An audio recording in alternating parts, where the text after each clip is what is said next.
Jubilee Hills exit polls పై BRS disappoint లో ఉంది.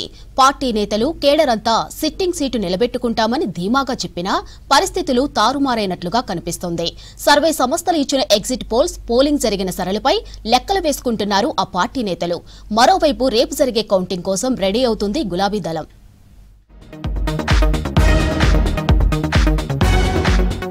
జూబ్లీహిల్స్ ఉప ఎన్నికపై సర్వే సంస్థలన్నీ ఎగ్జిట్ పోల్స్ లో కాంగ్రెస్ వైపే మొగ్గు చూపాయి. పోలింగ్ తర్వాత ఎగ్జిట్ పోల్స్ ప్రకటనతో డిసప్పాయింట్ అయింది కారు పార్టీ. బయటకు మేకపోతు గాంభీర్యాన్ని ప్రదర్శిస్తున్నప్పటికీ ఎక్కడో తప్పు జరిగింది అని ముఖ్య నేతలు అంచనా వేసుకుంటున్నారని తెలుస్తోంది. పోలింగ్ జరిగిన సరళిపై ఇప్పటికే ముఖ్య నేతలతో డిస్కస్ చేశారు కేటీఆర్, హరీష్. బైపోల్ ముగిసిన తర్వాత మంగళవారం రాత్రి జూబ్లీహిల్స్ అభ్యర్థి మాగంటి సునీతతో పాటు కేటీఆర్, హరీష్ రావు, ఇతర ముఖ్య నేతలంతా జూబ్లీహిల్స్ లోని మాజీ మంత్రి తలసాని ఇంట్లో సమావేశమయ్యారు.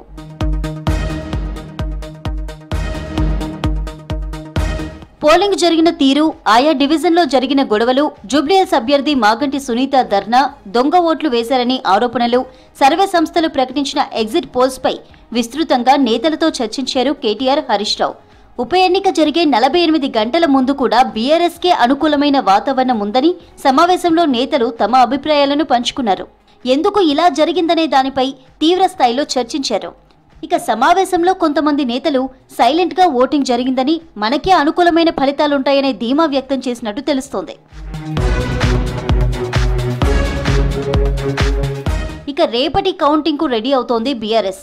జూబ్లీహిల్స్ లోని 6 డివిజన్లలో ఇన్ఛార్జీలుగా పనిచేసిన నేతలని కౌంటింగ్ లో ఉండాలని కేటీఆర్, హరీష్ రావు సూచించారు. కౌంటింగ్ లో ఎక్కడా పొరపాట్లు జరగకుండా చూసుకోవాలని నేతలకు సలహాలు, సూచనలు చేశారు కేటీఆర్, హరీష్. టఫ్ ఫైట్ ఉండే అవకాశమే ఉందని, ఎగ్జిట్ పోల్స్ అంచనాలు తారుమారవుతాయనే నమ్మకంగా ఉంది గులాబీ పార్టీ. అందుకే కౌంటింగ్ విషయంలో చాలా జాగ్రత్తలు పాటించాలని, ఏదైనా విషయంలో అధికార పార్టీకి అనుకూలంగా అధికారులు వ్యవహరిస్తే ఆందోళనలకు కూడా వెనుకాడొద్దని నేతలకు చెప్పారు కేటీఆర్, హరీష్ రావు.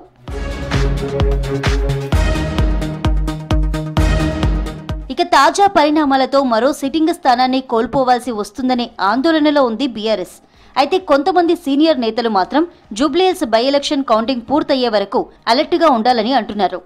మొత్తానికి సర్వే సంస్థల ఎగ్జిట్ పోల్స్ తో గులాబీ పార్టీ వర్గాల్లో ఆందోళన కనిపిస్తోందని అంటున్నారు విశ్లేషకులు.